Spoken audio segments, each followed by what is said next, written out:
You've probably heard the idea of a scarcity mindset. And in today's video, I'm going to be breaking down what it means to have a scarcity mindset and how to get out of this. Now, just for context, for me, I have battled with having a scarcity mindset for a long time. And this can manifest in your life in many different ways, whether it's financially or in your idea of yourself and your ability to achieve more in life and to also take advantage of opportunities that you have. Now, what scarcity mindset is the feeling of a sense of lack and that there is no opportunity for growth in the future. And how that translates in your life is that you hold yourself back from a bunch of things that you would like to do because you're always thinking small. And ironically, what we have to do is start to think big.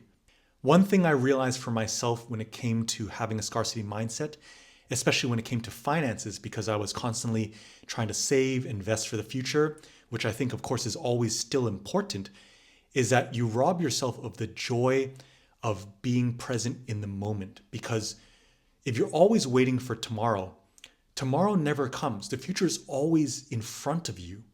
And having an abundance mindset means that you're willing to bet on yourself and take certain risks, because the biggest risk you can take is never risking anything at all. And one of the dangers of having a scarcity mindset is you don't realize that you're hurting your own opportunities because you're always playing it small and you are not doing things that actually benefit you, because either you don't want to invest the time, the energy, the money into those things, and you always stop yourself from growth. Now, a lot of people who have a scarcity mindset when it comes to finances, they hold themselves back from maybe enjoying a nice meal or buying a nice clothing that they've been thinking about purchasing for quite some time. And that thing is always in the future. As they continue to make money and they still hold themselves back, they're always waiting. And if you keep waiting, then that time might never come. So there is a very key distinction between managing your finances properly and waiting for the perfect moment to do it versus waiting for that perfect moment, but never having a plan to actually use your finances for those moments because you continue to have that scarcity mindset that holds you back from that. And just think of it this way. If you always wanted to purchase this nice piece of clothing, but you never did it, and then you waited 20 years, maybe by then the styles change and you don't even want to buy that anymore. So yeah, you save the money, but you wasted all that time where you could have been enjoying that piece of clothing that you really liked. And that's a clear thing to realize when it comes to having a scarcity mindset is it is based on fear. You are afraid that the future you won't be able to live up to what you want to do. So you're constantly trying to save for today instead of growing into and investing into yourself, into the future you who can handle and have that abundance. Now, the flip side of having a scarcity mindset is having an abundance mindset.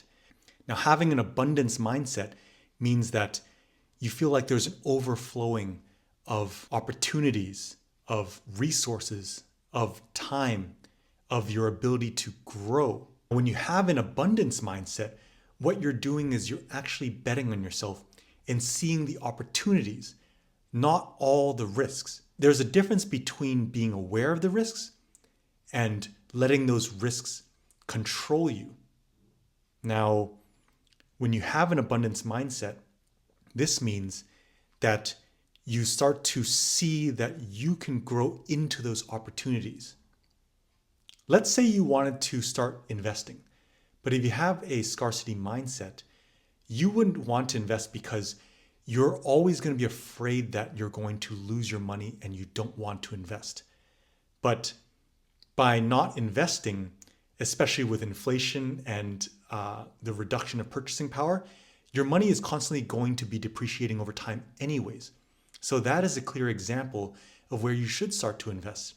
By taking that risk, you're actually exercising your ability to have an abundance mindset, to believe that the future is better than it could be today. And that also feeds into having an optimistic mindset as opposed to being pessimistic about the future. You bet on yourself. You believe in yourself that you're going to grow into the future you that can be able to handle those situations. And when you're having this mindset of having more, then things naturally can come your way because you attract that by having and exuding that type of mindset in your generosity, in the way that you are comfortable in your own skin.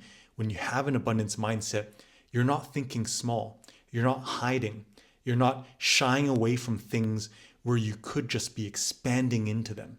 And this is the idea of the pie. We're thinking of this pie as a finite thing.